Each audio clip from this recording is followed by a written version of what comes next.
Hello बच्चा party, क्या हाल चाल। मैं वरुण महाजन, आपका और अपना प्यारा सा यूट्यूब चैनल जिसका नाम है पीसीएम वॉरियर, उस पर आपका स्वागत करता हूं। मैंने बताया इस चैनल पर आपको हर रोज कम से कम एक वीडियो मिलेगी जिसका कंटेंट बेहतरीन होगा। ठीक है, तो चलो आज हम फिजिक्स का अगला टॉपिक शुरू करने जा रहे हैं जिसमें मैं आपको पोजीशन वेक्टर और डिस्प्लेसमेंट वेक्टर समझाऊंगा। ठीक है, तो मान लो ये टॉपिक बहुत ज्यादा इंपॉर्टेंट है क्योंकि ये टॉपिक आपका पूरी फिजिक्स में क्या होगा, यूज होगा। मान लो ये टॉपिक से आपको बड़े टाइप के न्यूमेरिकल क्या आएंगे, समझ आएंगे। ठीक है, तो चलो शुरू करते हैं ज्यादा टाइम वेस्ट ना करते हुए। तो सबसे पहले पोजीशन वेक्टर को समझते हैं कि भाई पोजीशन वेक्टर क्या होता है। ठीक है, तो लिखो जल्दी जल्दी, पहले डेफिनेशन लिखो, भाई पोजीशन वेक्टर होता क्या है।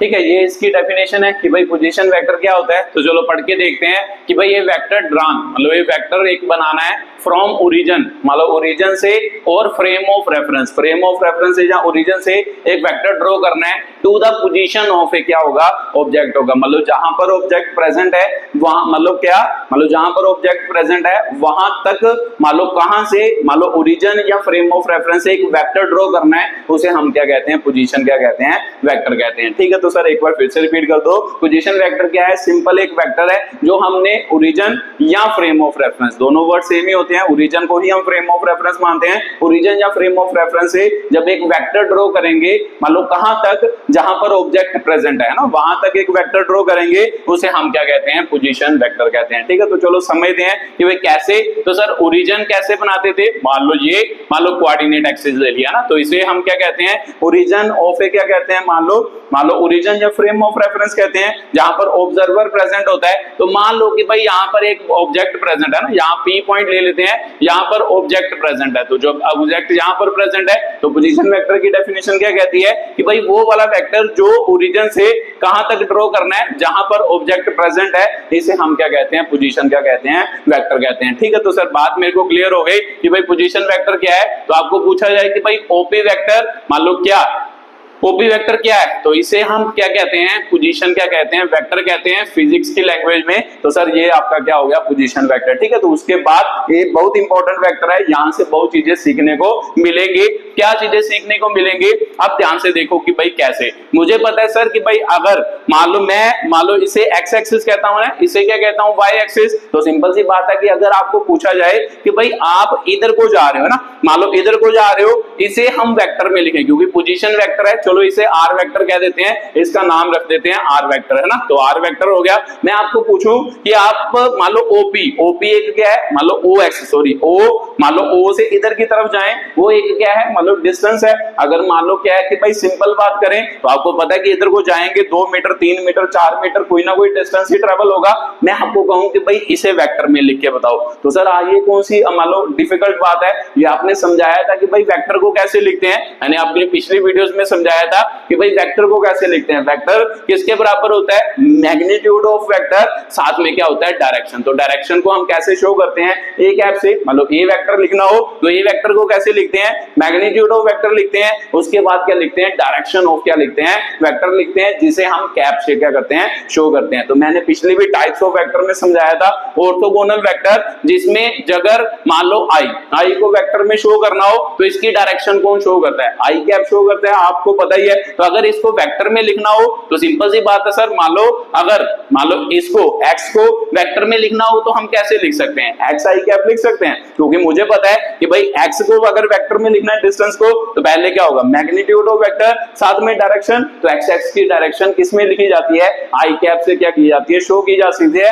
तो मैंने आपको ये ऑर्थोगोनल वेक्टर में समझाया था। ठीक है, तो उसके बाद यहां पर चलें ओ वाई, अगर इसको वेक्टर में लिखना हो तो सर कैसे लिख सकते हैं, तो वो भी सिंपल सी बात है सर कि भाई वाई उसका मैग्नीट्यूड होगा, जितना भी डिस्टेंस वाई एक्सिस में ट्रेवल होगा और साथ के साथ इसकी डायरेक्शन कैसे शो की जाती है, वाई जे कैप से क्या की जाती है, शो की जाती है। तो ध्यान से देखो, ये इसका वेक्टर हो गया, एक्स एक्सिस का वेक्टर हो गया, ये वाई एक्सिस का वेक्टर हो गया। अब आपके दिमाग में क्लियर नहीं हो रहा कि सर अगर ये वेक्टर है ये भी वेक्टर है, तो सिंपल सी बात है, अगर ये जो ड्रॉ किया ना, ये जो ड्रॉ किया, तो ये इन दोनों का रिजल्टेंट वेक्टर नहीं है। तो आपने पैरेललोग्राम तो लो पढ़ ही लिया ना, मैंने पीछे आपको पैरेललोग्राम लो पढ़ाया। तो पैरेललोग्राम लो क्या कहता था कि जब भी दो वेक्टर दो पैरेललोग्राम के एडजेसेंट साइड को रिप्रेजेंट करें, तो जो मान लो उसका वही पॉइंट से निकला हुआ डायगोनल होता है, वो किसको रिप्रेजेंट करता है, उसके रिजल्टेंट को क्या करता है, रिप्रेजेंट। तो सिंपल सी बात है सर, आर वेक्टर तो इन दोनों का रिजल्टेंट है, तो वेक्टर एडिशन में रिजल्टेंट को कैसे लिखा जाता था, तो सिंपल सी बात है सर, आर वेक्टर को हम कैसे लिखेंगे,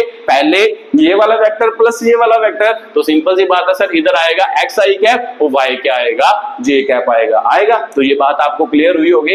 एक्चुअल में आर वेक्टर जो होता है वो किसके बराबर होता है, एक्स आई कैप प्लस क्या होता है, वाई क्या होता है, जे कैप। ये किसमें लिखा, मान लो एक्चुअल में ये इन दोनों का क्या है, रिजल्टेंट है, तो इन दोनों का रिजल्टेंट की वैल्यू हमने लिख ली। तो मुझे पता है सर, आपने समझाया था पीछे कि भाई रिजल्टेंट, मान लो ये तो लिख लिया कि भाई वेक्टर फॉर्म में तो लिख लिया। अगर मैं आपको पूछूं कि भाई इसका, मान लो इस रिजल्टेंट का मैग्नीट्यूड बताओ, तो सर रिजल्टेंट का मैग्नीट्यूड कैसे निकालते थे सर, याद होगा आपको कि भाई पीछे r इज इक्वल टू क्या होता था सर, फर्स्ट वेक्टर का स्क्वायर सेकंड वेक्टर का स्क्वायर 2ab cos क्या होता था, थीटा होता था। तो सिंपल सी बात है सर, रिजल्टेंट का मान लो मैग्नीट्यूड निकालना है, यहाँ पर रिजल्टेंट वेक्टर कौन है, ये तो पहला वेक्टर कौन है, ये पहला वेक्टर है, ये दूसरा वेक्टर है, तो पहले वेक्टर के मैग्नीट्यूड का स्क्वायर दूसरे वेक्टर के मैग्नीट्यूड का square 2 into x into y cos क्या आएगा, इन दोनों में कितना एंगल है, तो सिंपल सी बात है सर, ये थीटा जो होता था वो क्या होता था, दो वेक्टर में कितना क्या है, एंगल है। तो सिंपल सी बात है, एक वेक्टर ये एक वेक्टर ये, तो इनमें कितना एंगल है, 90 डिग्री का एंगल है,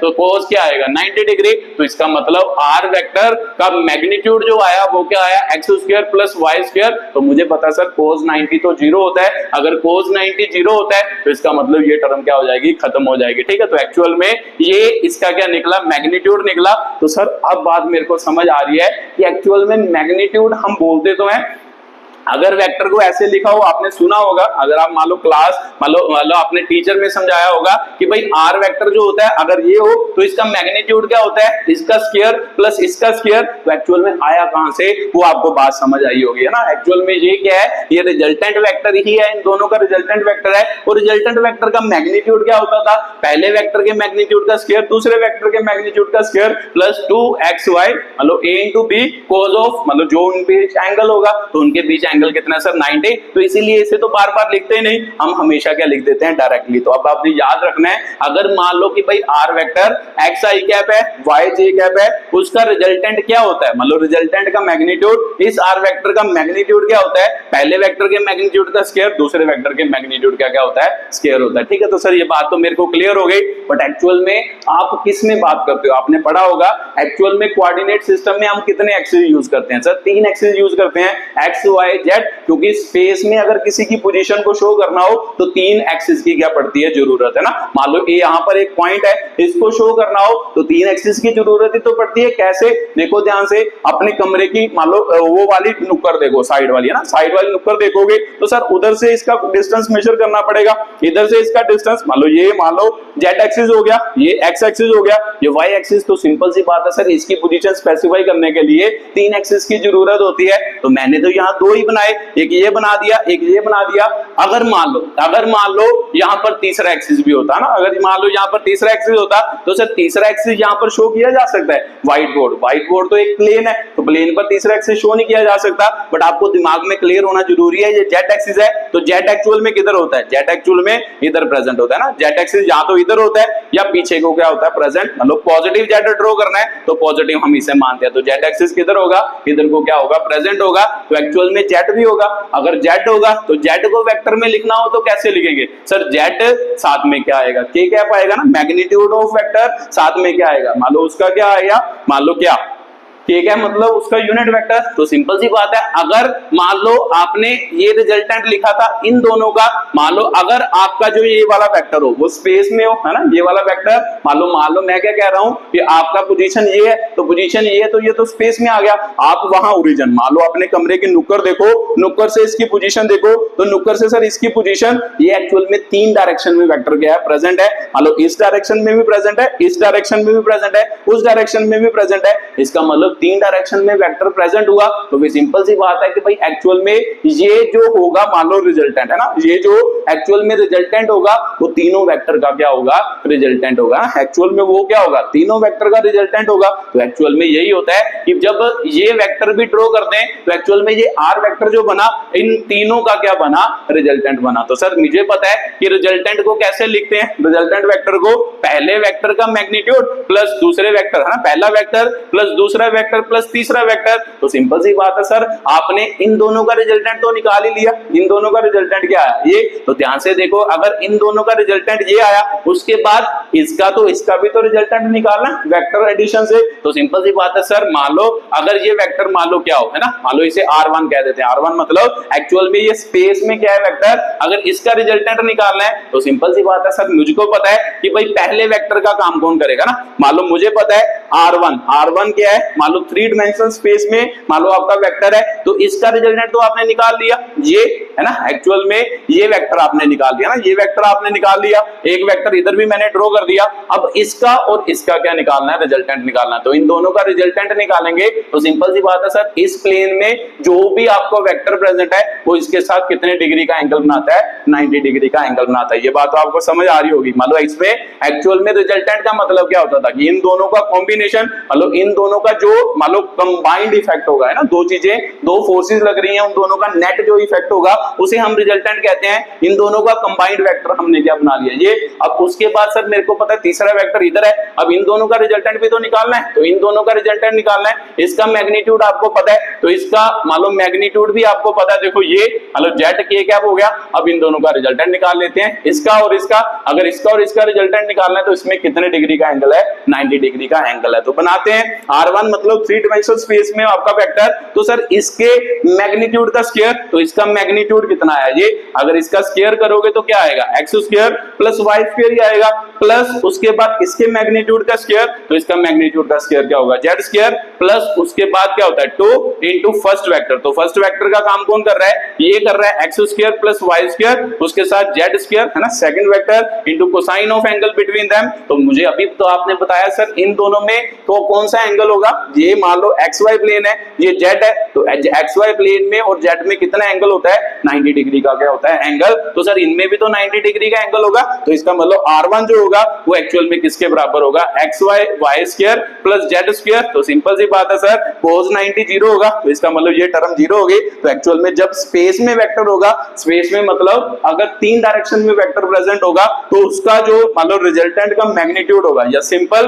उस वेक्टर का जो मैग्नीट्यूड होगा वो किसके बराबर होगा, उसके पहले कंपोनेंट का स्क्वायर, पहले मतलब वेक्टर के मैग्नीट्यूड का स्क्वायर, दूसरे वेक्टर के मैग्नीट्यूड का स्क्वायर, तीसरे वेक्टर के मैग्नीट्यूड का क्या होगा, स्क्वायर होगा। ठीक है, तो सर बात मेरे को क्लियर हो गई एक्चुअल में कैसे मान लो मैग्नीट्यूड का स्क्वायर किया जाता है। ये बात आपको क्लियर हुई होगी कि अगर मान लो आपको क्या कहा जाए कि भाई एक वेक्टर है, आपको वेक्टर दे दिया जाए, जैसे ये वेक्टर आपको बहुत जगह पर ये वेक्टर दिखाई देगा। अब याद रखना है, अगर आपको ये वेक्टर दे दिया जाए ये एक्चुअल में इन तीनों का क्या है, रिजल्टेंट वेक्टर। तो सर रिजल्टेंट का मैग्नीट्यूड हम कैसे निकालते थे वो हमें याद है, बाकी by using parallelogram low, but हमने बार बार वो यूज नहीं करना। अब आपके दिमाग में क्लियर हो गया होगा कि अगर इसका मैग्नीट्यूड निकालना है तो सिंपल सी बात है सर, इसका मतलब पहले वेक्टर का मैग्नीट्यूड का स्क्वायर, दूसरे वेक्टर के मैग्नीट्यूड का स्क्वायर, तीसरे वेक्टर के मैग्नीट्यूड का क्या करना है, स्क्वायर करना है। उसे ही हम क्या कहते हैं, इसका मैग्नीट्यूड ऑफ ए क्या कहते हैं, वेक्टर कहते हैं। तो कहां से आया ये बात आपको क्लियर हुई होगी, एक्चुअल में कहां से आया ये बात यहां से आई। ठीक है, तो सर मेरे को क्लियर हो गया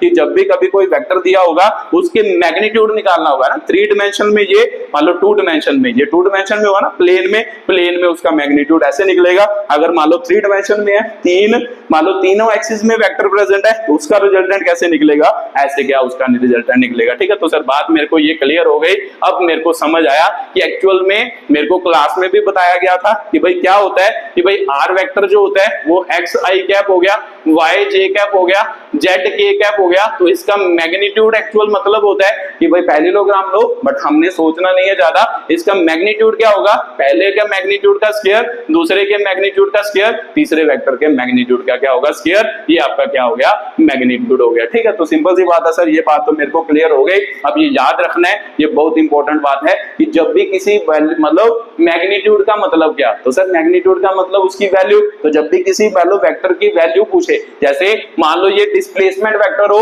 तो आपको पूछे कि भाई डिस्प्लेसमेंट की मतलब डिस्प्लेसमेंट बताओ कि कितनी, एक्चुअली डिस्प्लेसमेंट बताओ कितनी, मतलब वो उसका मैग्नीट्यूड पूछ रहा है। तो अगर मैग्नीट्यूड निकालना होगा, जो भी डिस्प्लेसमेंट वेक्टर होगा उसका क्या करना है, पहले का स्क्वायर करना है, पहले का मैग्नीट्यूड का स्क्वायर, दूसरे के मैग्नीट्यूड का स्क्वायर, तीसरे के मैग्नीट्यूड का स्क्वायर। वो एक्चुअल में क्या आएगा, डिस्प्लेसमेंट वेक्टर के मैग्नीट्यूड आएगा। मैग्नीट्यूड मतलब उसकी वैल्यू आएगी कि भाई डिस्प्लेसमेंट एक्चुअल में कितनी हुई। ठीक है, तो सर बात मेरे को क्लियर हो गई कि भाई कैसे। एक बात और समझनी है यहाँ से, वो क्या समझनी है, अब ध्यान से समझना है ना, कि भाई मैं जो समझाने जा रहा हूँ वो भी इंपॉर्टेंट बात है, वो भी आपको क्लियर होनी जरूरी है। कि यार मान लो ये हो गया, ये हो गया ना, मान लो कि भाई अगर मैं कहूं कि यहाँ पर मान लो आपका क्या है, एक्स वाई पॉइंट है, तो सर आपको पता होगा, ये आपने छोटी क्लासेस में भी पढ़ा होगा, तो सर एक्स वाई का मतलब क्या होता था कि भाई एक्चुअल में ये पॉइंट जो है ना, चलो इसको मिटा ही देते हैं, अब ये बात तो आपको समझ आ गई मैग्नीट्यूड वाले।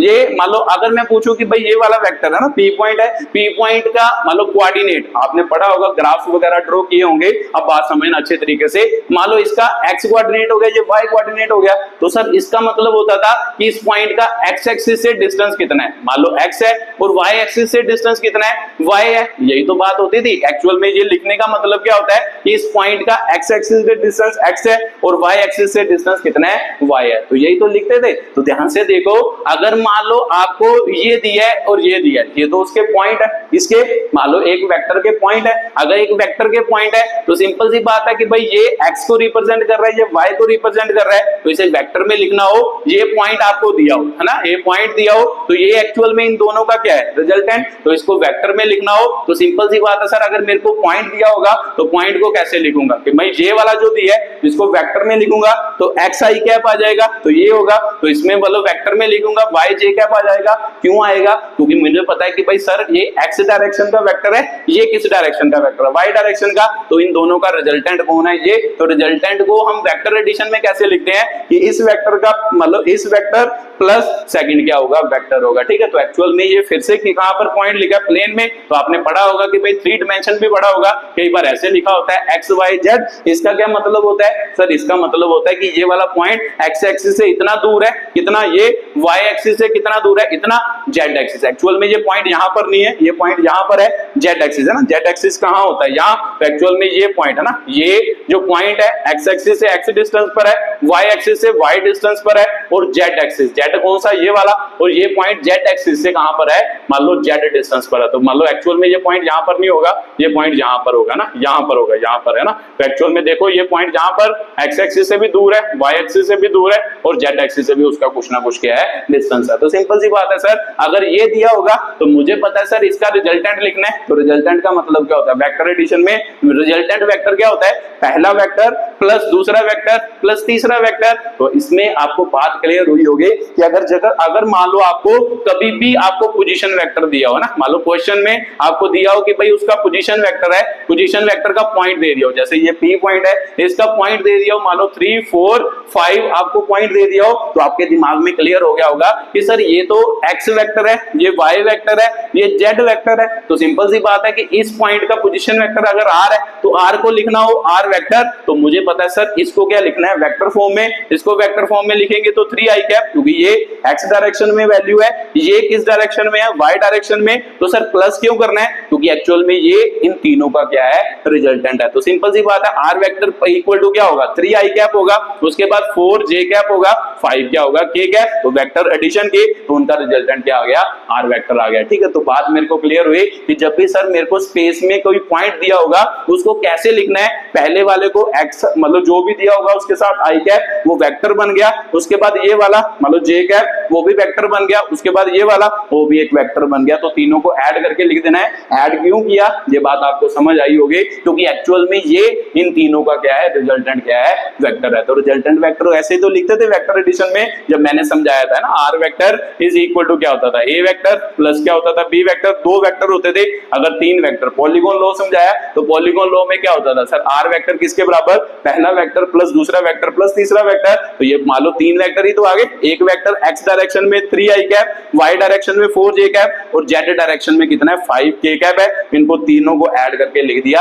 ये एक्चुअल में शो होता है, वेक्टर एडिशन को शो करता है कि भाई इन तीनों को ऐड करेंगे तो रिजल्टेंट वेक्टर क्या आएगा, ये आएगा। तो बात आपको क्लियर होगी। इस स्पेस में अगर पॉइंट दिया है उसको इस तरीके से वेक्टर फॉर्म में लिखना है, ठीक है। तो सर बात मेरे को क्लियर है। अब आपको समझ आई होगी कि भाई पोजीशन वेक्टर क्या है। पोजीशन वेक्टर कोई भी दिया हो उसका रिजल्टेंट कैसे निकालते हैं, सॉरी मैग्नीट्यूड कैसे निकालते हैं, ये बात आपको समझ आई होगी। अगर आपको पॉइंट स्पेस में दिया होगा उसको वेक्टर में क्यों लिखते हैं, कैसे लिखते हैं ना, इसको वेक्टर में कैसे लिखते हैं। मान लो ये तो डिस्टेंस हो गया, डिस्टेंस इनटू आई कैप, मान लो इसका डिस्टेंस इनटू जे कैप, इसका डिस्टेंस इनटू के कैप, वो वेक्टर हो गया। तो एक्चुअल में प्लस क्यों लिखते हैं, क्योंकि ये एक्चुअल में इन तीनों का क्या है, रिजल्टेंट। तो रिजल्टेंट क्या होता है सर, पहले वेक्टर प्लस दूसरा वेक्टर प्लस तीसरा वेक्टर। तो सिंपल सी बात है, रिजल्टेंट की वैल्यू लिखी। अब आपने ये चीजें सभी याद रखनी है, ठीक है। तो ये बहुत इंपॉर्टेंट है, अगर आप फिजिक्स को अच्छे तरीके से सीखना चाहते हैं ये वाला टॉपिक बहुत ज्यादा क्या है, इंपॉर्टेंट है, ठीक है। तो आपका जेई या नीट में भी इसमें बहुत क्वेश्चन पूछे जाते हैं,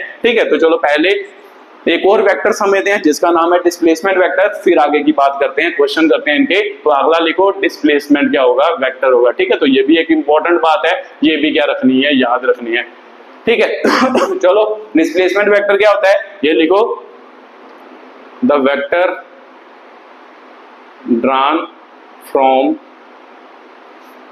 इनिशियल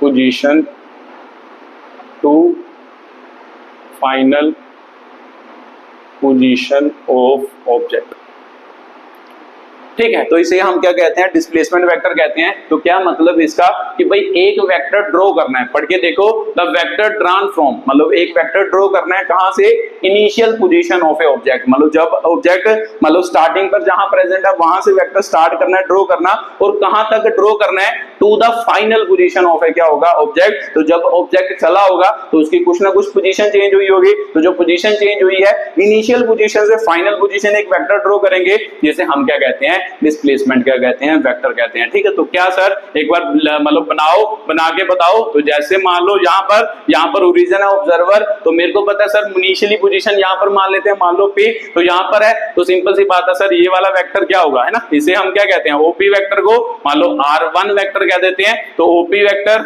R1 वेक्टर किसके बराबर, इसे तो पोजीशन वेक्टर कहते हैं, P भी लिख देते हैं। उसके बाद ये तो इनिशियल है ना, ये क्या हो गया, इनिशियल पोजीशन हो गई ऑब्जेक्ट की, जब ऑब्जेक्ट मतलब स्टार्टिंग में प्रेजेंट है, मान लो ऑब्जेक्ट चला और कुछ टाइम बाद यहाँ पर पहुंच गया ना, यहाँ टाइम इज इक्वल टू 0। जब मान लो पहले टाइम पर हमने ऑब्जर्व किया तो ऑब्जेक्ट यहाँ पर था, तो ऑब्जेक्ट मूव कर रहा है, वो यहाँ पर पहुंच गया। अगर यहाँ पर पहुंचा तो मान लो क्यों, तो सिंपल सी बात है इसका पोजीशन वेक्टर ड्रॉ करें, तो सिंपल सी बात है सर इसका पोजीशन वेक्टर क्या होगा, मान लो यहाँ पर पहुंचा तो इसका पोजीशन वेक्टर लिखें तो क्या होगा, OQ वेक्टर, इसे हम क्या कह देते हैं, R2 वेक्टर कह देते हैं। तो R2 वेक्टर ये भी एक्चुअल में क्या है, पोजीशन वेक्टर है। तो सिंपल सी बात है ये पोजीशन वेक्टर हो गया, ये इनिशियल पोजीशन वेक्टर हो गया, तो ये क्या हो गया सर, फाइनल क्या हो गया, पोजीशन वेक्टर हो गया। उसके बाद ध्यान से सुनो क्या कह रहा है, the vector drawn from initial position to final position of a object. तो इसका मतलब सर इनिशियल पोजीशन ऑब्जेक्ट की ये है, फाइनल पोजीशन ऑब्जेक्ट की ये है, और यहां से यहां एक वेक्टर ड्रॉ करते हैं, इसे ही एक्चुअल में क्या कहते हैं, डिस्प्लेसमेंट क्या कहते हैं, वेक्टर कहते हैं, ठीक है। तो सर मेरे को बात समझ आ गई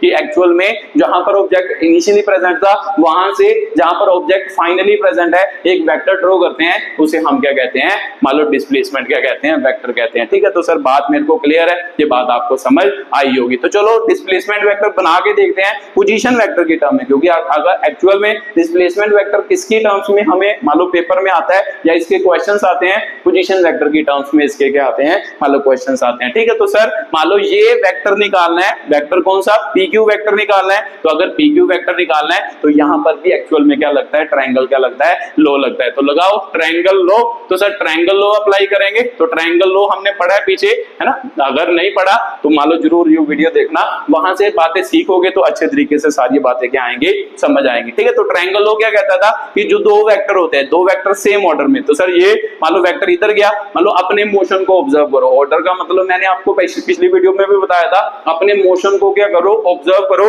आप यहां से यहां गए और इसके बाद कहां जाओगे, मान लो अगर इसके अकॉर्डिंग चलें तो सर इधर को ही जाएंगे। तो सिंपल सी बात है, जैसे आपका मोशन होगा उसे ही हम क्या कहते हैं, सेम क्या कहते हैं, ऑर्डर। तो यहां से यहां गए, उसके बाद यहां से यहां गए, तो यहां पर ही जाना था, ये सेम ऑर्डर हो गया। उसके बाद यहां से आपने एक्चुअल में कहां जाना था, इधर को जाना था, तो वेक्टर इधर को होना चाहिए था, वेक्टर क्या हो गया, उल्टा हो गया। तो ट्रायंगल लॉ यही कहता है कि जब दो वेक्टर जो होंगे, मान लो दो साइड्स ऑफ ट्रायंगल को रिप्रेजेंट करते होंगे, दो साइड्स ऑफ ट्रायंगल को, उनका ऑर्डर क्या होगा, सेम होगा। तो सर इनका दोनों का ऑर्डर सेम है, तो जो इनका रिजल्टेंट होगा वो क्या होगा, मान लो वो वाला वेक्टर तीसरी साइड ऑफ ट्रायंगल को रिप्रेजेंट करेगा, ये वाला, और उसका ऑर्डर क्या होगा, ऑपोजिट होगा। तो ऑपोजिट ही तो है, तो अगर यहां से ऑर्डर देखना होता तो हमारा मोशन तो इधर को होना था, बट ये उल्टी डायरेक्शन में क्या किया, ड्रॉ। तो इसका मतलब ये वाला वेक्टर जो है वो इन दोनों का क्या है, रिजल्टेंट वेक्टर है। तो लिख लेते हैं सर, मान लो R2 वेक्टर जो होगा वो क्या होगा, R1 वेक्टर प्लस क्या होगा, PQ वेक्टर होगा, है ना। इसका और इसका रिजल्टेंट कौन है, ये। तो रिजल्टेंट को कैसे लिखते हैं, ये मैंने अभी भी समझाया कि भाई रिजल्टेंट वेक्टर जो होता है वो दोनों की एडिशन के बराबर होता है। रिजल्टेंट का मतलब होता है इन दोनों को ऐड करेंगे वेक्टर के अकॉर्डिंग, तो वो किसके बराबर आएगा, रिजल्टेंट वेक्टर के। तो सिंपल सी बात है, इन दोनों की एडिशन हेलो इसके बराबर आ गई। अब इसको हमने तो ये निकालना है, तो सिंपल सी बात है सर, PQ को इधर ही रहने देते हैं ना, PQ वेक्टर को इधर ही रहने देते हैं, ये प्लस उधर जाके माइनस हो गया, R2 वेक्टर माइनस क्या हो गया, R1 वेक्टर। तो देखो ध्यान से, PQ वेक्टर किसके बराबर आया, R2 वेक्टर माइनस क्या आया, R1 वेक्टर। तो ये इसको पोजीशन वेक्टर की टर्म में लिखे तो सर R2 का मतलब क्या था, फाइनल पोजीशन वेक्टर। तो याद रखना है कि जब भी कभी डिस्प्लेसमेंट वेक्टर निकालना हो तो आया कहां से, ट्रायंगल लॉ से। कैसे निकालते हैं, final position vector. Final position vector जो भी आपको दिया होगा उसको किस में से माइनस कर दो, इनिशियल पोजीशन वेक्टर में से क्या कर दो, माइनस कर दो। ठीक है, तो उसे हम क्या कहते हैं, डिस्प्लेसमेंट वेक्टर कहते हैं। ठीक है, तो जनरली यहां पर लिख लो, है ना, पी क्या होना, लिखो डिस्प्लेसमेंट वेक्टर। तो जो डिस्प्लेसमेंट वेक्टर होता है वो एक्चुअल में क्या होता है आपका, मान लो फाइनल पोजीशन वेक्टर माइनस क्या होता है, इनिशियल पोजीशन वेक्टर। तो सर मेरे को पता है कि यहाँ पर ये फाइनल पोजीशन है, तो फाइनल पोजीशन वेक्टर, ये इनिशियल पोजीशन है, तो इनिशियल पोजीशन वेक्टर, इसका मतलब PQ का मतलब क्या आया, ये आया। अगर मान लो मैं उल्टा चलता, मान लो ये तो ये इनिशियल हो गई, ये फाइनल। अगर मैं आपको कहता यहां से यहां, मान लो यहां से यहां वेक्टर ड्रॉ करना है ना, उल्टा ड्रॉ करना है, इधर से इधर वेक्टर ड्रॉ करना है, इसे भी तो डिस्प्लेसमेंट वेक्टर ही कहेंगे। अब इनिशियल पोजीशन क्या हो गई, ये फाइनल पोजीशन क्या हो गई, ये। अगर मान लो यहां से यहां वेक्टर ड्रॉ करना है, उसे हम क्या कहेंगे सर, QP वेक्टर कहेंगे, क्योंकि कहां से शुरू हो रहे हैं, इनिशियली Q से, फाइनली कहां पर जा रहे हैं, P पर। तो ये वेक्टर किसके बराबर, अब फाइनल पोजीशन वेक्टर का काम कौन कर रहा है, सर R1 वेक्टर कर रहा है, तो माइनस इनिशियल पोजीशन वेक्टर का काम कौन कर रहा है, R2 कर रहा है। तो ध्यान रखना, जब भी डिस्प्लेसमेंट वेक्टर बनाओगे तो आपके दिमाग में क्लियर होना चाहिए क्या, कि जहां से स्टार्ट कर रहे हैं वो इनिशियल होता है और जहां पर खत्म कर रहे हैं वो क्या होता है, फाइनल। तो इनिशियल और फाइनल पोजीशन वेक्टर का ध्यान रखना है, मतलब जहां पर खत्म किया उस वेक्टर में से,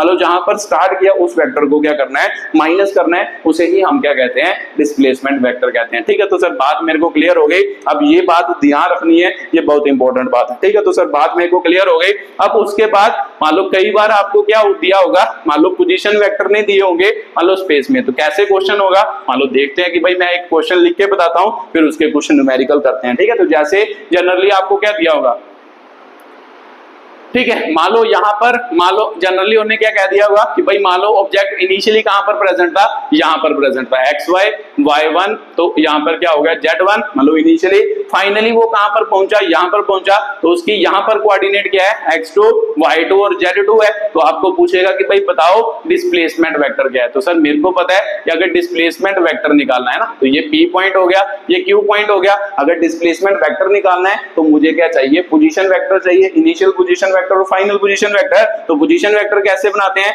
यहां से इसको ज्वाइन करो, ये इनिशियल पोजीशन वेक्टर, यहां से इसको ज्वाइन करो, ये फाइनल पोजीशन वेक्टर। अगर मैं इसको R1 कह दूं, अगर मैं इसको R2 कह दूं, तो सिंपल सी बात है सर, अभी आपने पीछे सिखाया कि R1 वेक्टर हम लिख तो सकते हैं। R1 वेक्टर कैसे लिखेंगे, मेरे को पता है सर, ये x जो होता है वो डिस्टेंस होता है x डायरेक्शन में, तो इसको वेक्टर में लिखेंगे, मान लो मैग्नीट्यूड डायरेक्शन प्लस, क्यों लिखते हैं, क्योंकि ये एक्चुअल में इन तीनों का रिजल्टेंट वेक्टर होता है। तो यहाँ पर क्या आएगा, yj कैप यहाँ पर क्या आएगा जेड के कैप आएगा। तो सर इसको लिख सकते हैं ऐसे, है ना, तो ये ऐसे लिख सकते हैं। अब इसको लिखना चाहें तो क्या होगा सर, R2 वेक्टर क्या होगा आपका, मान लो x1 y1 z1 है ना, 1 1 है, उसके बाद R2 लिखना हो तो R2 भी तो वही है कि भाई सर ये एक्चुअल में क्या है, मान लो x y z का मतलब डिस्टेंस है, तो इसे वेक्टर में लिखना हो तो सर x का जो डिस्टेंस होगा उसके साथ i कैप, ये x का वेक्टर हो गया। तो सर मेरे को पता है ये तीनों का रिजल्टेंट होता है x का वेक्टर, y का वेक्टर प्लस z का वेक्टर हो गया, तो ये तीनों का क्या हो गया, रिजल्टेंट हो गया। ठीक है, तो सर ये तो आगे पोजीशन वेक्टर। अब हमने क्या निकालना है, डिस्प्लेसमेंट वेक्टर।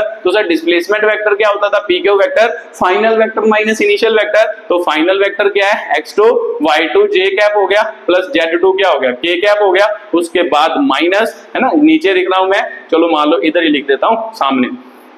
ठीक है, माइनस क्या हो गया, x1 i cap plus y1 j cap हो गया प्लस z1 क्या हो गया, k कैप। अब आपको पता होगा मैंने पीछे भी समझाया था जब मैंने आपको मेथड वेक्टर एडिशन के मेथड स्टार्ट किए थे, तो उसमें क्या समझाया था, मुझे पता है सर कि जो सेम डायरेक्शन में वेक्टर होते हैं उन दोनों को सीधा हम मैथ के अकॉर्डिंग क्या कर सकते हैं, प्लस कर सकते हैं। तो सर क्या बोल रहे हो, एक बार फिर से रिपीट करना, जो सेम डायरेक्शन में वेक्टर होते हैं, सेम डायरेक्शन में, ये मैंने हेड टेल मेथड में आपको समझाया था, जो सेम डायरेक्शन में वेक्टर होते हैं उनको आप सीधा प्लस भी कर सकते हो, सीधा माइनस भी कर सकते हो, मतलब उनके मैग्नीट्यूड को सीधा प्लस भी कर सकते हो, माइनस भी कर सकते हो। एक्चुअल में वेक्टर में भी वही क्या आता है, आंसर आता है। तो सिंपल सी बात है सर, मुझे पता है कि ये वाला वेक्टर और ये वाला वेक्टर क्या होगा, सेम डायरेक्शन में। देखो आई कैप मतलब एक्स एक्सिस की डायरेक्शन, आई कैप मतलब एक्स एक्सिस की डायरेक्शन, तो ये अगर सेम डायरेक्शन में है तो इनके मैग्नीट्यूड को हम सीधा प्लस माइनस कर सकते हैं। तो कर सकते हैं, तो लिख दो x2 मतलब उसके बाद क्या होगा आई कैप, उसके बाद सर मेरे को पता माइनस मल्टीप्लाई हो रहा है, ये माइनस होगा,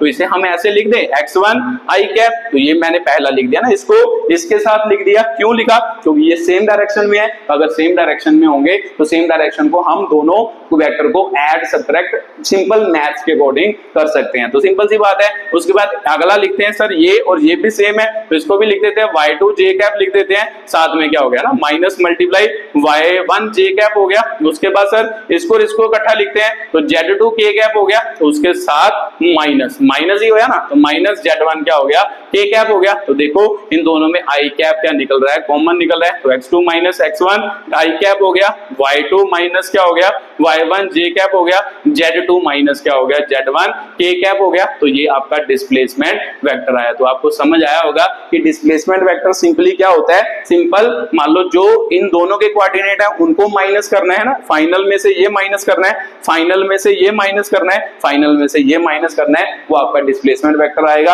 अगर आपको मैग्नीट्यूड ऑफ डिस्प्लेसमेंट वेक्टर पूछेगा तो मुझे पता है सर मैग्नीट्यूड का मतलब आपने अभी सिखाया पीछे कि सिंपल क्या करना है, इनका क्या करना है, स्क्वायर करना है। तो इसका मतलब ये मैग्नीट्यूड का स्क्वायर क्या होगा, x2 माइनस x1 का स्क्वायर, y2 माइनस y1 का स्क्वायर, है ना, पहले वेक्टर के मैग्नीट्यूड का स्क्वायर, दूसरे वेक्टर के मैग्नीट्यूड का स्क्वायर, तीसरे वेक्टर के मैग्नीट्यूड का क्या होगा, स्क्वायर होगा। ठीक है, तो सर बात मेरे को क्लियर हो गई। एक्चुअल में इसे ही हम डिस्प्लेसमेंट क्या कहते हैं, वेक्टर। तो डिस्प्लेसमेंट वेक्टर निकालना है तो सिंपल सी बात है, इसमें ये वैल्यू में से ये वाली वैल्यू घटा देनी है, क्योंकि सेम डायरेक्शन की वैल्यू को हम सीधा प्लस माइनस कर सकते हैं सिंपल मैथ्स के अकॉर्डिंग। ठीक है, तो सर इसे इसमें से घटाएंगे, ये आपका आ गया, इसको इसमें से घटाएंगे, ये आ गया, इसको इसमें से घटाएंगे तो ये आ गया, ये आपका क्या बन गया, डिस्प्लेसमेंट वेक्टर बन गया माइनस करके। ठीक है, तो उसका मैग्नीट्यूड तो आपको पता ही है कैसे निकालते हैं, इसका स्क्वायर और इसका स्क्वायर। ठीक है, तो सर बात क्लियर हो गई। अब इसके कुछ क्वेश्चंस करते हैं, फिर आपको बातें अच्छी तरीके से क्या होंगी, क्लियर होंगी। डिस्प्लेसमेंट वेक्टर क्या होता है, पोजीशन वेक्टर क्या होता है, ये बातें आपको समझ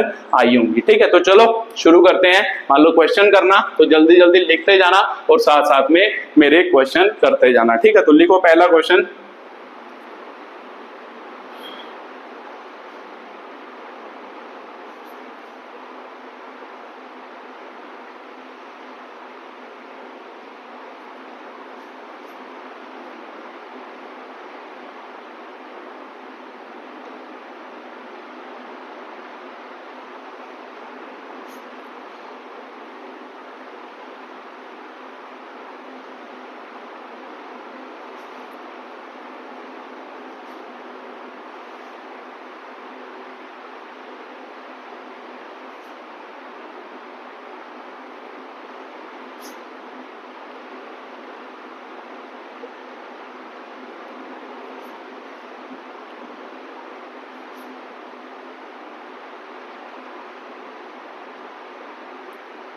ठीक है, तो ये क्वेश्चन है, वीडियो को पॉज करो और खुद करने की कोशिश करो, फिर मैं करके बताता हूँ कि भाई कैसे क्वेश्चन क्या होगा, सॉल्व होगा। ठीक है, ठीक है, मैग्नीट्यूड भी निकालना साथ में, यहाँ पे लिख लो मैग्नीट्यूड, आल्सो फाइंड मैग्नीट्यूड। चलो आपने कोशिश की होगी, तो देखते हैं। ए particle is initially at point P और गोज टू क्या होगा, फाइनली टू पॉइंट P। तो सर मेरे को पता लग गया कि भाई एक्चुअल में ये किसकी बात कर रहा है, थर्ड मान लो 3 क्वाड्रेंट की बात कर रहा है। तो यहाँ पर एक वेक्टर था, मान लो इनिशियली पॉइंट ये था, तो इसके आपके कोऑर्डिनेट दिए ये, और फाइनली वो कहाँ पर पहुंच गया ना, P से B तक गया, तो यहाँ पर वो पहुंच गया, उसके क्वाड्रेंट आपको क्या दिए हैं, ये दिए हैं। तो सिंपल सी बात है सर, डिस्प्लेसमेंट वेक्टर फाइनल और इनिशियल पोजीशन वेक्टर पूछ रहा है, तो पोजीशन वेक्टर ये हो गया इनिशियल, ये हो गया फाइनल, तो यहां पर R1 कह देते हैं, R2 कह देते हैं। तो सर R1 वेक्टर क्या होगा, तो सिंपल सी बात है, ये तो आपने लिखना सिखा ही दिया है। तो कैसे लिखते हैं, पहले को I कैप, दूसरे का J कैप, तीसरे का क्या होगा, K कैप हो गया। तो ये पहले क्वेश्चन का आंसर हो गया, मान लो इनिशियल है ना, इनिशियल पोजीशन क्या हो गया आपका, वेक्टर हो गया। ठीक है, तो दूसरा R2 हो गया, R2 का मान लो क्वेश्चन क्या पूछा, फाइनल पोजीशन वेक्टर, तो इसको भी लिख सकते हैं सर, क्या होगा, 3 I कैप हो गया, 2 J कैप हो गया, प्लस 5 क्या हो गया, K कैप। ये फाइनल क्या हो गया सर, पोजीशन वेक्टर हो गया। उसके बाद डिस्प्लेसमेंट वेक्टर, तो सर डिस्प्लेसमेंट क्या होता था, फाइनल पोजीशन वेक्टर ना, डिस्प्लेसमेंट वेक्टर क्या होता था, final position vector minus initial position vector, इसमें से ये घटाना है। तो सिंपल सी बात है, यही तो डिस्प्लेसमेंट वेक्टर है, डिस्प्लेसमेंट वेक्टर ना, पीबी वेक्टर। तो पीबी वेक्टर किसके बराबर, इसमें से ये घटाना है। तो मैं आपको पहले बता चुका हूं प्रूफ करके, इसमें से ये घटाना है। तो सर सेम सेम को घटाएंगे, तो मेरे को पता है कि 3 में से 2 जाएगा, मैग्नीट्यूड को मैग्नीट्यूड में माइनस कर सकते हैं जब सेम डायरेक्शन में होगा। इन दोनों को माइनस करेंगे तो सर कितना आएगा, I कैप ही आएगा, 3 में से 2 जाएगा तो I कैप, I कैप मतलब 1 I कैप बचेगा, तो 1 का तो कोई मतलब नहीं होता यहां से है ना। 2 में से 4 जाएंगे तो सर क्या बचेगा, -2। तो सर -2 क्या हो जाएगा, J कैप हो जाएगा।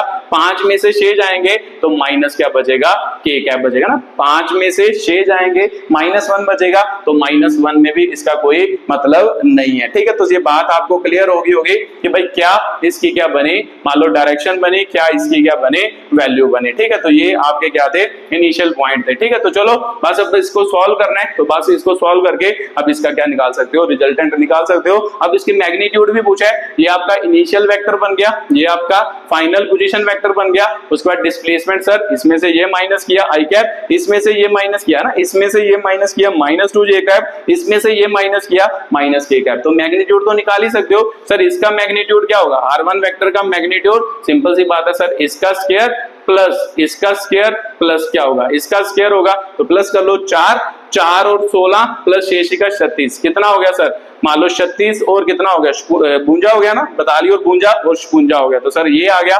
R2 वेक्टर का मैग्नीट्यूड निकालना है, तो सर इसका स्क्वायर करना है। तो सिंपल सी बात है, पहले वेक्टर का स्क्वायर 3 का स्क्वायर, दूसरे वेक्टर का स्क्वायर ये हो गया, तीसरे वेक्टर का क्या हो गया, स्क्वायर हो गया। तो इसका मतलब सर क्या हो गया, 3 3 9 प्लस 2 दूनी 4 हो गया, प्लस 5 5 25 हो गया, 29 और 9 कितने हो गए, 38। तो सर ये इसका क्या आ गया, दूसरे वेक्टर का मैग्नीट्यूड आ गया। और मान लो डिस्प्लेसमेंट वेक्टर का मैग्नीट्यूड पूछा है, तो वो भी तो निकाल ही सकते हैं। तो इसको इधर लिख लो है ना, मान लो इसको क्या आ गया, 38 आ गया। तो इसका मैग्नीट्यूड निकालना है, तो किसका सर, इसका, तो इसका मैग्नीट्यूड निकालना है। तो इसका आगे क्या है सर, 1, तो 1 का स्क्वायर हो गया। उसके बाद सर प्लस ये क्या है, -2 है ना, तो इसका मतलब -2 का स्क्वायर प्लस ये क्या है सर, -1, इसका मतलब -1 का क्या हो गया, स्क्वायर हो गया। ठीक है, तो प्लस वाली वैल्यूज लेनी होती है। अगर माइनस है तो सिंपल सी बात है, माइनस को हम ऐसे भी लिख सकते हैं ना, I कैप प्लस -2 है ना, -2 J कैप लिख सकते हैं, प्लस -1 है ना, इसके आगे क्या है, 1 1 है ना, जिसके आगे कुछ नहीं होता उसके आगे 1 होता है, ये याद रखना है, -1 K कैप। तो देखो ध्यान से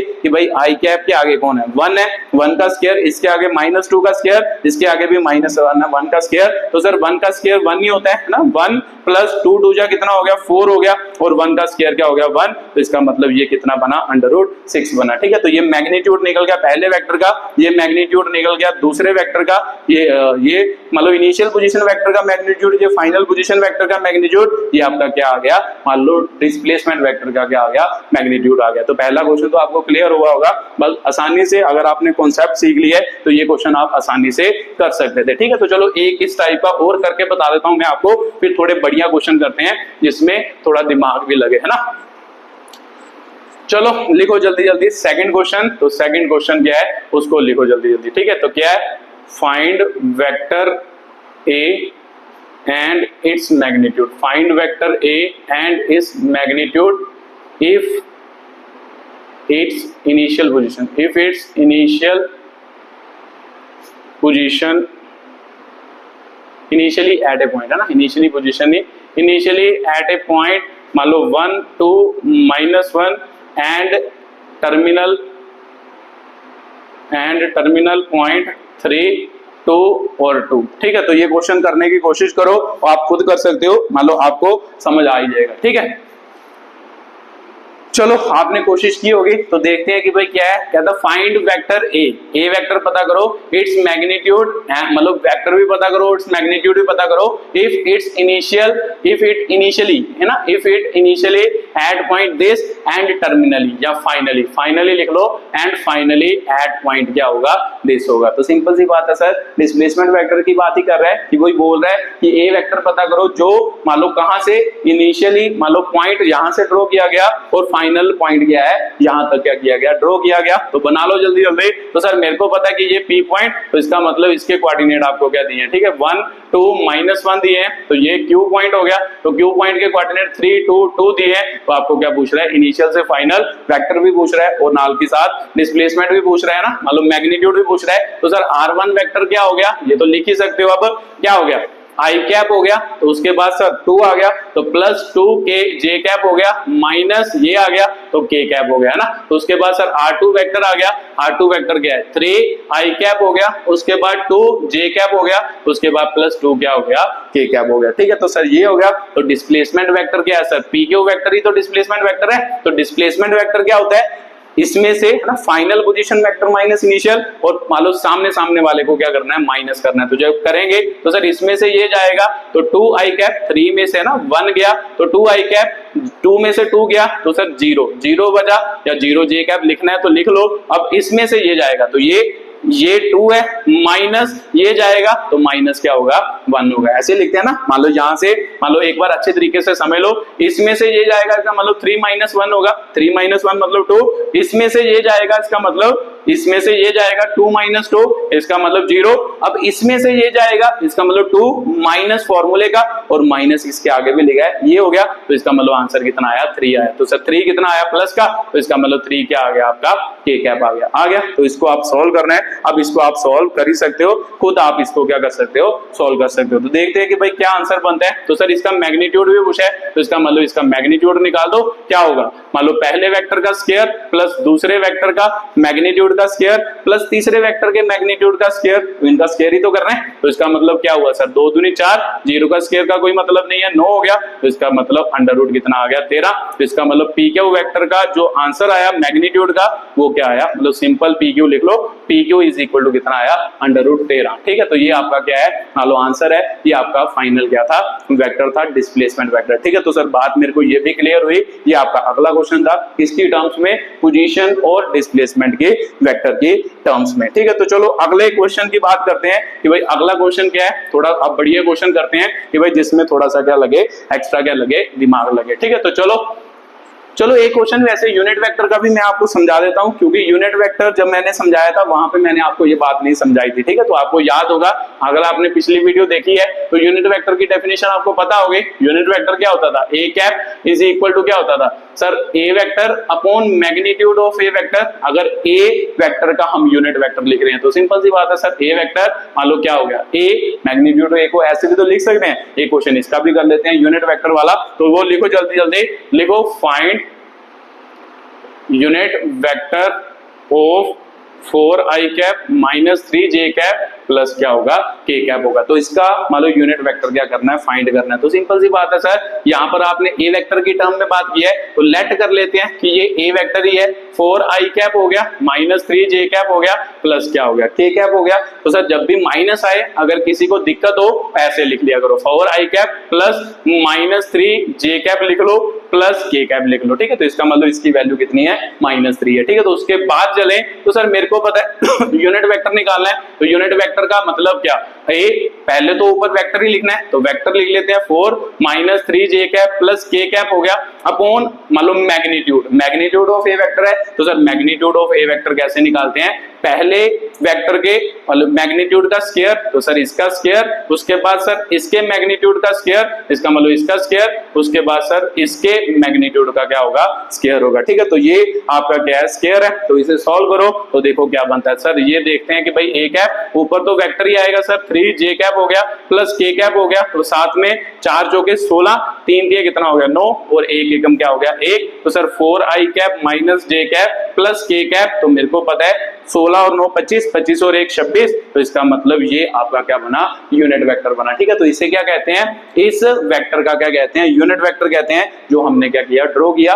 तो मैंने उस वक्त आपको नहीं समझाया था, क्यों, क्योंकि मैंने कहा था कि भाई मैग्नीट्यूड को अच्छे तरीके से समझेंगे कैसे निकलता है, फिर उसके बाद क्या करेंगे, बात करेंगे। तो अब आपको क्लियर हो गया होगा कि अगर यूनिट वेक्टर निकालना हो किसी वेक्टर का, वो हम ऐसे क्या करते हैं, फाइंड करते हैं। ठीक है, तो ये भी बात आपको क्लियर होगी कि भाई यूनिट वेक्टर कैसे निकालते हैं, यूनिट वेक्टर की एक्सप्लेनेशन क्या है। ठीक है, तो चलो अगला क्वेश्चन करते हैं, थोड़ा बढ़िया सा, चलो जल्दी जल्दी लिखते जाना और खुद करने की कोशिश करना है ना, खुद करोगे तभी तो चीजें आएंगी। तो वीडियो को पॉज जरूर किया करो, पहले खुद ट्राई किया करो, फिर मेरा सोल्यूशन देखा करो कि भाई मैं कैसे कर रहा हूं। ठीक है, तो जल्दी जल्दी लिखो अगला क्वेश्चन, कितना, चौथा क्वेश्चन है शायद, चलो देखते हैं जितना भी है। A bird flies due east through a distance of 100 meter, then heading due north, then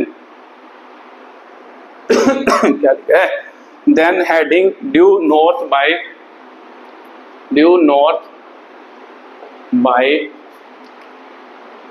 distance of 50 meter and it finally vertically, it flies, finally नहीं, it finally flies vertically up through a distance of 20 meter. Find the position of bird relative to its initial position. ठीक है, तो ये आपका question है, तो जल्दी जल्दी रीड करो और खुद करने की कोशिश करो, फिर मैं करके बताता हूं कि भाई कैसे ये क्वेश्चन क्या होगा, सॉल्व होगा। ठीक है, चलो आपने कोशिश की होगी। A bird flies due east through a distance of 100 metre, तो सर डायरेक्शन बनानी है, तो मान लो कि भाई डायरेक्शन क्या होगी, है ना, मान लो ईस्ट, तो सर इधर ईस्ट होता है, मतलब हम जनरली है ना इधर वेस्ट मानते हैं, इधर हम नॉर्थ मानते हैं, इधर हम क्या मानते हैं, साउथ मानते हैं। ठीक है, तो वो क्या बोल रहा है कि एक मान लो पंछी है, वो किस तरफ गया, इस तरफ गया, कितना गया, 100 मीटर क्या किया, मूव किया। उसके बाद पढ़ो 100 metre, then heading due north by distance of 50 metre, वो क्या, मान लो यहां से वो किसकी तरफ मुड़ा, मान लो क्या है, नॉर्थ की तरफ, और नॉर्थ की तरफ कितना चला, मान लो 50 मीटर क्या चला, नॉर्थ की तरफ चला, तो यहां से 50 मीटर चला, and it finally flies vertically up, तो यहां से वो क्या किया, वर्टिकली अप क्या किया, मूव किया। क्या बोल रहे हैं सर, मान लो यहां से यहां गया, यहां से यहां, और यहां से वो किस डायरेक्शन में गया, इस डायरेक्शन में क्या किया, मूव किया ना, इस डायरेक्शन में मूव किया, इस डायरेक्शन में मतलब यहां पर ऐसे गया। तो जब ऐसे गया तो सिंपल सी बात है सर, ऐसे कितना गया, मतलब ये वाला डिस्टेंस उसने आपको कितना दिया है, 20 मीटर, मतलब यहां से वो इस तरफ क्या किया, मूव किया, कितना मूव किया, 20 मीटर क्या किया, मूव किया। तो ध्यान से देखो, यहां पर पहुंच गया ना, यहां पर पहुंच गया, 20 मीटर ये डिस्टेंस हो गया, यहां पर पहुंच गया, और वो बोल रहा है find the position vector of a bird relative to its initial position. जब यहां पर पूछा तो यहां इनिशियल पोजीशन क्या थी, यहां पर पहुंचा है आपका पंछी, तो इनिशियल पोजीशन थी ये, और यहां से कहता है मान लो जहां पर जो पहुंचा है, यहां से यहां तक का पोजीशन वेक्टर क्या करो, ड्रॉ करो। तो सिंपल सी बात है सर, पोजीशन वेक्टर ड्रॉ करना है, तो पोजीशन वेक्टर के इसके अगर कोऑर्डिनेट लिखूं, ठीक है, तो इसके अगर कोऑर्डिनेट लिखूं, अब मैं इस डिस्टेंस को यहां पर तो शो नहीं कर सकता, तो चलो मैं ऊपर की तरफ ऐसे शो कर देता हूं, ऊपर की तरफ वो कितना गया, 20 मीटर क्या गया, ऊपर की तरफ गया ना। तो वो बोल रहा है कि यहां से यहां तक का पोजीशन वेक्टर क्या करो, ड्रॉ करो। तो सिंपल सी बात है सर, यहाँ पे पहले तो उसके क्वाड्रेंट लिखने पड़ेंगे कि क्या होंगे। तो मेरे को पता है कि अगर वो पी वेक्टर पूछ रहा है तो पी वेक्टर के लिखने हो तो सर एक्स की तरफ कितना गया था, 100 गया था, वाई की तरफ कितना गया था, 50, और जेड की तरफ कितना मूव किया है। वो एक्चुअल में ये डिस्टेंस नहीं है, यहां से वो कहां गया है, इस तरफ गया है, यहां से कहां गया है, इस तरफ गया है। तो मैं यहां पर शो नहीं कर सकता, इसीलिए मैंने ऊपर को बना दिया है। बट मान लो कि ये डिस्टेंस इधर को है 20 मीटर और ये वाला पोजीशन वेक्टर आपको पूछ रहा है। तो सिंपल सी बात है सर, जेड की तरफ वो कितना गया है, 20 मीटर गया है। तो बस यही तो पूछ रहा है। तो अगर इसको ड्रॉ करें, इसका पोजीशन वेक्टर लिखें, इसे आर वेक्टर कह दें। तो आर वेक्टर लिखें तो क्या होगा सर, 100 आई कैप हो गया प्लस 50 क्या हो गया, जे कैप प्लस 20 क्या हो गया, के कैप हो गया। तो बस इसकी आपको क्या पूछ रहा है, वैल्यू पूछ रहा है। तो मैग्नीट्यूड ऑफ आर वेक्टर निकालना हो या सिंपल आर लिखना हो तो क्या होता है सर, 100 का स्क्वायर। तो सर यहाँ पे क्या होएगा, 50 का स्क्वायर, यहाँ पे क्या होएगा, 20 का स्क्वायर। तो सिंपल सी बात है सर, आर क्या होगा, 100 का स्क्वायर करोगे तो 10,000 ही होगा ना, हाँ 10,000, 50 का करोगे तो 2500 और 20 का करोगे तो 400। तो सिंपल सी बात है सर, क्या बना, 10,000, 12,500 हो गया, 12,500 और 12,900। तो सर 12,900 हो गया। तो 12,900 को सर हम ऐसे भी लिख सकते हैं, कई बार आंसर आपको ऐसे दिया हो सकता है, कई बार आप वो तोड़ के भी दे सकता है। तो सर इसको ऐसे भी तो लिखा जा सकता है। तो 10 का अंडर रूट, 100 का अंडर रूट करोगे तो 10, 129 का अंडर रूट नहीं होता, मतलब वो डेसिमल में होगा, ऐसा आंसर भी दिया हो सकता है। तो सर आर जो होगा वो 10 अंडर रूट क्या होगा, 129 होगा। ठीक है, तो ये बात भी आपको क्लियर हुई होगी। ये आपका क्या था, अगला क्वेश्चन था। मतलब इस टाइप के स्टेटमेंट बेस्ड क्वेश्चन भी आपको पोजीशन वेक्टर या डिस्प्लेसमेंट वेक्टर के देखने को मिलते हैं। ठीक है, तो सर ये भी बात मेरे को क्लियर हो गई। तो चलो अब इसमें वेलोसिटी को मिक्स करते हैं थोड़ा सा, एक वेलोसिटी वाला क्वेश्चन करते हैं, फिर एक जेई का क्वेश्चन करते हैं जो आपका जेई में पूछा गया क्या है क्वेश्चन। चलो जल्दी जल्दी लिखते जाना और करते जाना। ठीक है, तो जो मान लो आपका अगला क्वेश्चन है क्या, the position vector, the position vector of particle is given as. ठीक है, तो क्या हो गया position vector, r vector is equal to क्या होगा, 3t i cap plus 2t square j cap हो गया प्लस मान लो 5k कैप हो गया। ठीक है, तो find the velocity and acceleration, find the velocity and acceleration of क्या होगा ना, ऑफ द पार्टिकल होगा, of the particle at t is equal to 3 second. ठीक है, तो ये काइनेमेटिक मिक्स हो गई, वेक्टर और काइनेमेटिक क्या हो गई, मिक्स हो गई। इस टाइप के क्वेश्चन भी आपको बहुत पूछे जाते हैं। ठीक है, तो कर सकते हो, वीडियो को पॉज करो और खुद ट्राई करने की कोशिश करो, फिर मैं करके बताता हूँ। चलो आपने कोशिश की होगी, तो ध्यान से देखो कि भाई आर वेक्टर है, तो सर मेरे को पता है कि भाई ये कौन सा वेक्टर होता है, पोजीशन वेक्टर भी कह सकते हैं, डिस्प्लेसमेंट भी। बट आप तो बोल रहे हो सर पोजीशन वेक्टर और डिस्प्लेसमेंट वेक्टर अलग अलग होता है। ये तो आर वेक्टर की क्या होता है सर, ये तो पोजीशन वेक्टर होता है। ध्यान से देखना, पोजीशन वेक्टर और डिस्प्लेसमेंट वेक्टर एक कंडीशन में क्या होते हैं, सेम होते हैं। कैसे, मान लो मैं अगर आपको पूछूं यहाँ से यहाँ का पोजीशन वेक्टर मैंने ड्रॉ किया आर वेक्टर, तो यही तो दिया आपको, देखो क्या दिया है, 3t आई, मान लो चलो इसे छोड़ो, मान लो इधर वेक्टर दे देता मैं आपको, मान लो कोई और दे देता, आपको एग्जांपल इतना बड़ा क्यों लिखो, मान लो 3i cap plus 2j cap plus k cap, मान लो मैं आपको दे देता एक पोजीशन वेक्टर दे देता, मान लो ये वाला। तो सिंपल सी बात है सर, ये पोजीशन वेक्टर हुआ, मान लो उसकी वैल्यू हुई। तो एक्चुअल में पोजीशन वेक्टर और डिस्प्लेसमेंट वेक्टर सेम होते हैं। कई बच्चों के ये मन में भी डाउट रहता है, तो ध्यान से देखो कि भाई डिस्प्लेसमेंट का मतलब क्या होता था, डिस्प्लेसमेंट का मतलब होता है, डिस्प्लेसमेंट वेक्टर का मतलब क्या होता है सर, डिस्प्लेसमेंट का होता है इनिशियल पोजीशन वेक्टर माइनस क्या होता है, sorry final position vector minus क्या होता है, इनिशियल पोजीशन वेक्टर होता है, यही तो मतलब होता है। तो ध्यान से देखो, तो सर मान लो फाइनली पोजीशन क्या है, ऑब्जेक्ट की फाइनल पोजीशन क्या है, मान लो बाकी तो देखा ही नहीं, ये इसकी फाइनल पोजीशन है। इनिशियली ऑब्जेक्ट कहां से शुरू हुआ होगा, तो हमने माना कि इनिशियली वो कहां से शुरू हुआ, ओरिजिन से क्या हुआ, शुरू हुआ। तो सर ओरिजिन पर एक्स वाई जेड की वैल्यू कितनी होती है, ये अगर इसको वेक्टर की फॉर्म में लिखें तो 0i cap, 0j cap, 0k cap. तो सिंपल सी बात है, इनिशियल पोजीशन वेक्टर। ठीक है, तो ये मान लो जिसे हम क्या कह देते हैं, फाइनल, ये आपका फाइनल पोजीशन वेक्टर है, तो ये आपका क्या हो गया, इनिशियल पोजीशन वेक्टर हो गया। अगर एक ही वेक्टर दिया हो तो इनिशियल पोजीशन वेक्टर हम 0 0 मानते हैं और फाइनल पोजीशन वेक्टर ये, तो डिस्प्लेसमेंट वेक्टर क्या होगा, तो सर डिस्प्लेसमेंट वेक्टर होता है final position vector minus initial. तो मुझे पता है सर इसमें से फाइनल, मान लो ए वाली वैल्यू से ये माइनस करेंगे तो 3 आई कैप ही आएगा, 0 2 में से माइनस करेंगे तो 2 जे कैप ही आएगा, 3 में से 0 माइनस करेंगे तो 3 के कैप ही आएगा। एक्चुअल में डिस्प्लेसमेंट वेक्टर भी क्या होता है, यही होता है। ठीक है, तो जब भी कभी ऑब्जेक्ट ओरिजिन से स्टार्ट हो रहा हो, मान लो ओरिजिन से मान लो एक वेक्टर ड्रॉ किया हो, उसका डिस्प्लेसमेंट वेक्टर और पोजीशन वेक्टर क्या होते हैं, सेम होते हैं। ठीक है, तो लिख लो, ये एक साइड पे लिख लो कि जब भी मान लो वेक्टर, मान लो ऑब्जेक्ट जो है वो कहां से स्टार्ट हो रहा हो, ओरिजिन से स्टार्ट हो रहा हो, तो उसका डिस्प्लेसमेंट वेक्टर और पोजीशन वेक्टर क्या होता है, सेम ही होता है। ठीक है, तो चलो स्टार्ट करते हैं, आगे लिखते हैं इसको, मान लो क्वेश्चन करते हैं। ठीक है, तो आपको समझ आया ही होगा, तो अब ये क्वेश्चंस आपके लिए इजी हो गया। तो सर ये एक्चुअल में जो आर वेक्टर दी है पोजीशन वेक्टर है, तो पोजीशन वेक्टर को हम क्या कहते हैं, डिस्प्लेसमेंट वेक्टर कहते हैं, क्योंकि डिस्प्लेसमेंट वेक्टर भी क्या होगा, सेम ही होगा, पोजीशन वेक्टर के क्या होगा, बराबर होगा। ठीक है, तो ये बात आपको क्लियर होगी। तो सर मेरे को पता है कि भाई डिस्प्लेसमेंट वेक्टर का या पोजीशन वेक्टर की जब डिफरेंशिएशन करते थे तो मेरे को क्या क्या मिलता है, मान लो वेलोसिटी मिलता है। तो डिफरेंशिएट विद रिस्पेक्ट टू क्या होगा, टी है ना, इसको किसके विद रिस्पेक्ट टू, टी के विद रिस्पेक्ट टू डिफरेंशिएट करो, dr upon dt।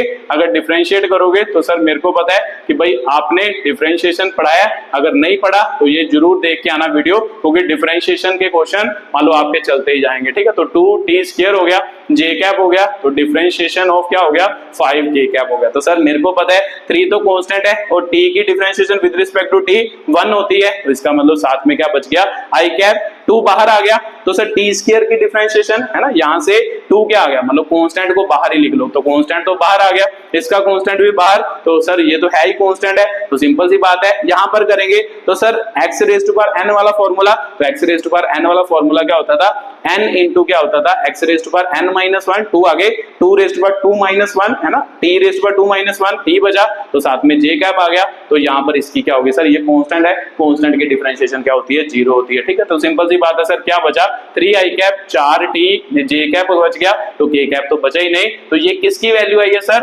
Velocity vector की क्या है, ये वैल्यू है ना, dr वेक्टर अपॉन dt। इसका मतलब क्या, तो सर डिफरेंशिएशन ऑफ क्या होता है, मान लो displacement vector with respect to क्या होता है, टाइम, या डिस्प्लेसमेंट वेक्टर और पोजीशन वेक्टर अभी आपने समझाया same, differentiation of position vector with respect to time वो क्या होता है सर, वेलोसिटी वेक्टर होता है। तो सिंपल सी बात है, ये वेलोसिटी वेक्टर हुआ। अगर वेलोसिटी वेक्टर हुआ, आपको क्वेश्चन क्या पूछा है, एक वेलोसिटी पूछा है, एक्सेलरेशन भी पूछा है, तो सर एक्सेलरेशन निकालना है, तो सिंपल सी बात है क्या करना पड़ेगा, वेलोसिटी की differentiation with respect to time क्या होता है सर, एक्सेलरेशन ही तो होता है, तो इसका मतलब डिफरेंशिएट कर दो विद रिस्पेक्ट टू क्या होगा, मान लो टाइम, तो एक्सेलरेशन dv अपॉन dt, इसकी डिफरेंशिएशन करेंगे तो इसकी डिफरेंशिएशन, तो सर इसकी डिफरेंशिएशन क्या होगी, देखो डिफरेंशिएशन ऑफ क्या आ गया, 3i कैप, तो इसमें से कांस्टेंट बाहर निकाल दो, तो यहाँ पर डिफरेंशिएशन dt अपॉन dt, साथ में क्या आया, j कैप आया। तो सर मेरे को पता है एक्सेलरेशन वेक्टर क्या बना, कांस्टेंट की डिफरेंशिएशन 0 और 4 बाहर आ गया, तो dt अपॉन dt क्या हो गया, 1 हो गया। ठीक है, तो ये आपका एक्सेलरेशन वेक्टर बना,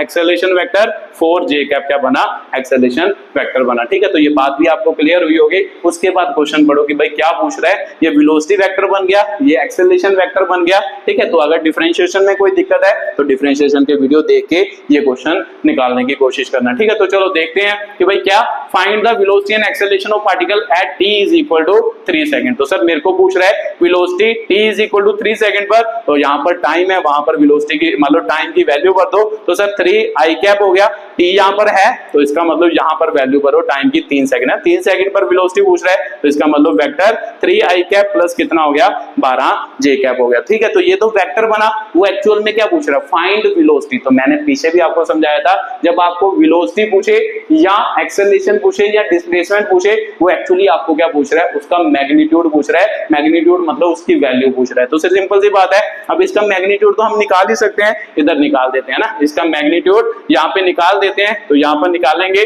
तो मैग्नीट्यूड ऑफ v वेक्टर क्या होता है सर, v = अंडर रूट है ना, पहले वेक्टर के मैग्नीट्यूड का स्क्वायर प्लस दूसरे वेक्टर के मैग्नीट्यूड का स्क्वायर, तो सिंपल सी बात है सर v किसके बराबर आया, 9 + 12 = 144, तो इसका मतलब v = आया सर 144 और 9 कितने हो गए, 153, तो 153 सर 153 कितना होगा, मान लो 144 से उसके बाद 13 क्या क्या होता है 169, तो 169 सर मतलब लगभग आधा ही है, तो यहाँ पर लगभग 12 पॉइंट क्या आएगा 4 मीटर पर सेकंड है ना। मान लो 169 और 144 के बीच है, तो 169 और 144 के बीच मतलब 12.5 के आसपास होगा, तो 12 पॉइंट क्या हो गया 4 हो गया। ठीक है, तो सर वेलोसिटी वेक्टर, वेलोसिटी की वैल्यू निकल गई 3 सेकंड पर। उसके बाद एक्सेलरेशन की पूछ रहा है, तो एक्सेलरेशन का मैग्नीट्यूड निकालेंगे, तो मैग्नीट्यूड का स्क्वायर, तो सर 4 का स्क्वायर करेंगे तो 4 ही तो आएगा, 4 का स्क्वायर, स्क्वायर से स्क्वायर रूट कैंसिल, इसका मतलब 4 मीटर पर सेकंड स्क्वायर, उसकी क्या आ गई वैल्यू, ये वेलोसिटी की वैल्यू आ गई। ठीक है, कितने सेकंड पर, मान लो 3 सेकंड पर, तो 3 सेकंड पर आपकी एक्सेलरेशन आ गई। तो सर 3 यहां पर तो भरा नहीं, तो यहां पर t है ही नहीं था, तो क्या भरना था, इसका मतलब वो टाइम के साथ चेंज नहीं कर रही, एक्सेलरेशन क्या है कांस्टेंट है ना। मान लो 3 सेकंड पर एक्सेलरेशन क्या हो गई कांस्टेंट हो गई, अगर कांस्टेंट है तो इसीलिए तो उसके साथ टाइम नहीं आया, तो उसका मतलब उसकी वैल्यू क्या है 4 है। किस डायरेक्शन में है, y डायरेक्शन में, उसकी क्या वैल्यू है 4 है। ठीक है, तो सर ये बात क्लियर हो गई, ये आपका क्या था क्वेश्चन था, ये इंपॉर्टेंट क्वेश्चन है। तो इसी टाइप का क्वेश्चन एक मान लो आपका जेई में भी आया है, चलो वो भी कंप्लीट करते हैं, फिर मान लो क्या है वीडियो को क्या करते हैं खत्म करते हैं। ठीक है, तो एक क्वेश्चन वो भी कर लो जल्दी जल्दी, फिर आपको क्या होगी बात समझ आ जाएगी। ठीक है, तो चलो मान लो एक question, A particle position vector, A position of a particle changes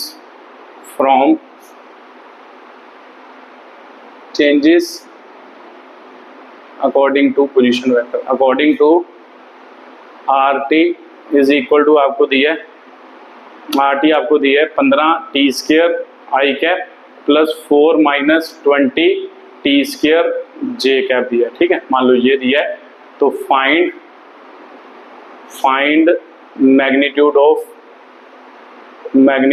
of acceleration at t is equal to 1 second. ठीक है, तो ये क्वेश्चन है, तो ये तो आप खुद भी कर सकते हो, आपको समझ आ गया, तो इसको क्या करो सॉल्व करो, ये आपका जेई का क्या है क्वेश्चन है, तो लिख लो कब आया था, मान लो ये 2019 में ना, जेई 2019 में ये क्वेश्चन पूछा गया था, तो सेम टू सेम पिछले कॉन्सेप्ट का क्या है क्वेश्चन है। तो सर पोजीशन वेक्टर है, तो अभी आपने बताया कि भाई पोजीशन वेक्टर और डिस्प्लेसमेंट वेक्टर क्या होता है, सेम होता है, अगर एक ही दिया हो ओरिजिन से, मैंने करके बताया पीछे में। तो सर मेरे को पता है, मान लो इसकी डिफरेंशिएट करेंगे ना, dr/dt करें तो ये किसके बराबर सर वेलोसिटी, तो इसकी डिफरेंशिएशन करो, डायरेक्टली कर रहा हूं sir 15 into t square, n है ना, t raise to power n, तो n का क्या होगा x raise to power n आगे आ जाएगा 2, इसकी पावर 2 माइनस 1 होगा, तो इसका मतलब t आ गया, तो i कैप आ गया। इसकी डिफरेंशिएशन करें तो सर 0, मान लो 4 की क्या होगी कांस्टेंट की डिफरेंशिएशन 0, और माइनस सर इसकी डिफरेंशिएशन करें टी स्क्वायर, स्क्वायर की क्या आ जाएगी वैल्यू आगे है ना 40 हो जाएगा,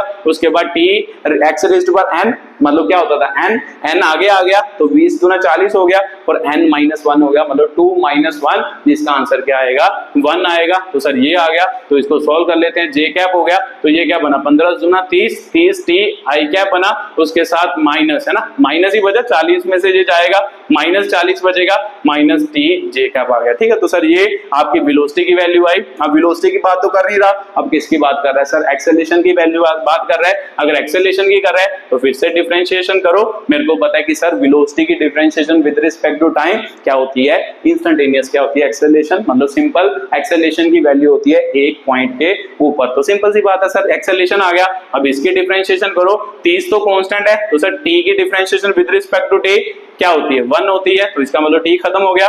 40 तो कांस्टेंट है, t की differentiation with respect to t क्या होती है सर 1 होती है, तो इसका मतलब j कैप आ गया। ठीक है, तो सर ये आपका क्या निकला एक्सेलरेशन वेक्टर निकल गया, एक्सेलरेशन वेक्टर की क्या है वैल्यू आ गई। ठीक है, तो सिंपल सी बात है सर एक्सेलरेशन वेक्टर कितना आ गया, मान लो ये आ गया। अब आपको क्या पूछ रहा है, बस देखो क्या magnitude of acceleration at t is equal to 1 second, तो सर यहाँ पर टाइम तो है नहीं, तो इसका मतलब यहाँ पर एक्सेलरेशन जो है वो टाइम के साथ चेंज नहीं कर रही, वो उसकी वैल्यू फिक्स है, तो इसका मतलब मैग्नीट्यूड निकालना है, तो मैग्नीट्यूड तो निकाल ही सकते हैं। पहले वेक्टर का मैग्नीट्यूड का स्क्वायर 30 का स्क्वायर प्लस उसके बाद सर -40 है तो -40 का क्या होगा, स्क्वायर होगा। तो सिंपल सी बात है सर, ए वेक्टर का मैग्नीट्यूड मतलब सिंपल ए भी लिख सकते हैं, तो सिंपल ए क्या होगा, 3 3 900 हो गया, 400 40 का कितना होता है 1600, और 1600 और 900 कितना हो गया सर 2500, और 2500 का अंडर रूट क्या होगा सर 50 मीटर पर सेकंड स्क्वायर। इसकी क्या आ गई, वैल्यू आ गई, ये आपकी एक्सेलरेशन की क्या है, वैल्यू है। ठीक है, तो बात आपको क्लियर हुई होगी। ये आपका जेईई का क्वेश्चन था 2019 का, सेम टू सेम उसी कॉन्सेप्ट के बेस पर क्या था, क्वेश्चन था। ठीक है, तो इसी के साथ वीडियो को समाप्त करते हैं। वीडियो देखने के लिए बहुत बहुत धन्यवाद।